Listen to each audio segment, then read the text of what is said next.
نامت شنوم دل ز فرح زنده شود. حال من از اقبال تو فرخنده شود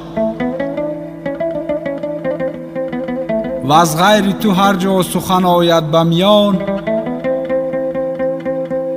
خاطر به هزار غم پراکنده شود.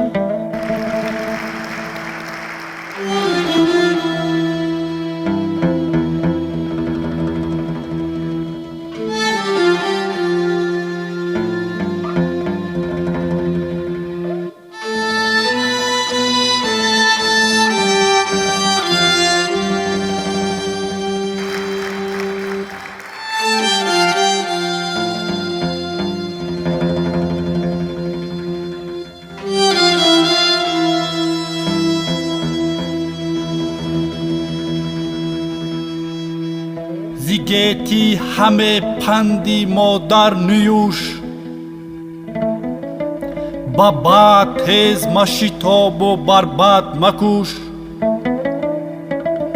شب و روز چون جان گرامیش دار،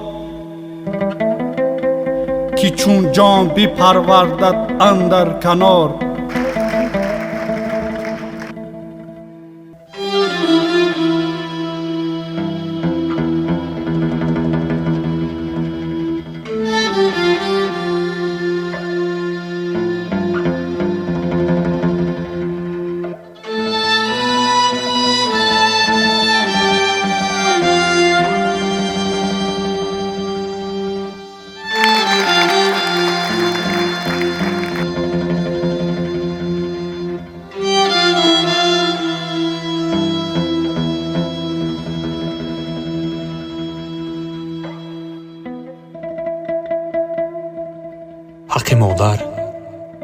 حق مادر بعد از آن شد کن کریم. حق مادر بعد از آن شد کن کریم، کرد او را از جنین تو عظیم. پس حق ثابت از مادر بود. حق ثابت از مادر بود. هر کی آن حق را نداند بد بود. هر کی آن حق را نداند بد بود. مادری فرزند را بس حق خواست، مادری فرزند را بس حق خواست. او نه در خوردی چنین جور و جفاست. او نه در خوردی چنین جور و جفاست.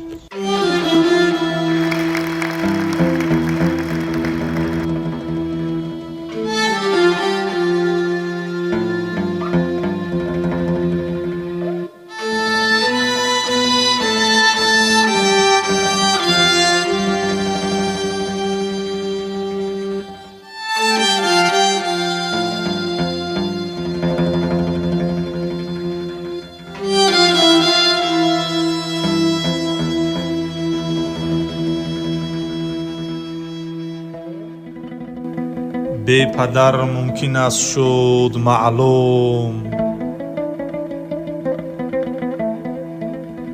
چون مسیحا ز مریم معصوم. لیک به مادری خود جست وجود،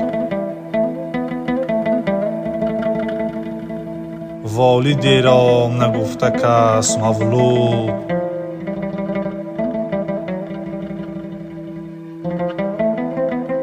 یک شب آن رنج که مادر کشید،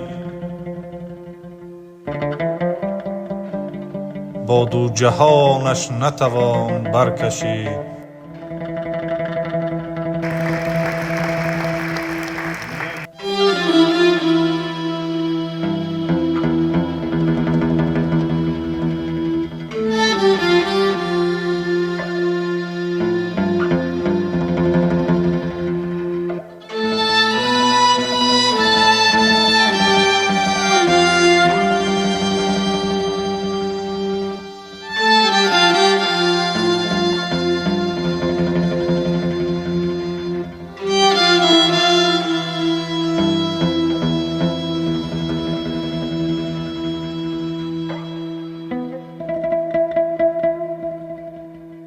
من توانم صورتی مادر کشم، صورتی مادر به خطی زر کشم. من توانم چشم و رو و موی او با هزاران رنگ زیباتر کشم. لیک حیرانم که مهری مادری من چیسان بر صفحه دفتر کشم. پس شباهت دارد آن با نوری مهر، من ورا با شعله خاور کشم. من ورا با شعله خاور کشم.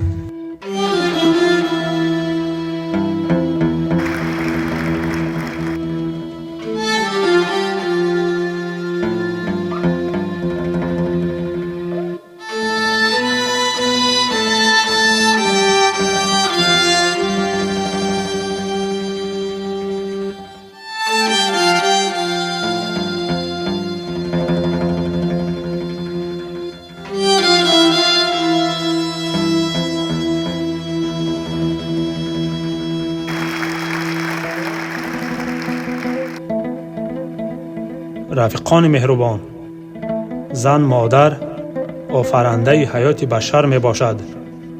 آلیه است که نور و ضیای عالم و گرمی زندگی از اوست. به مثل بهار پر نکهت و معطر، سبز و خرم و شاداب و شکوفا می باشد. بزرگی زن مادر پیش از همه در آن تجسم می یابد که او چراغ خاندان، ادامه دهنده نسل، تربیت کننده و به کمال رساننده فرزند، حفظ کننده زبان، تاریخ و فرهنگ ملی می باشد. کوتاه کرده گویم جامعه‌ای که به زن مادر غمخواری می نماید به آینده خودش غمخواری می کند.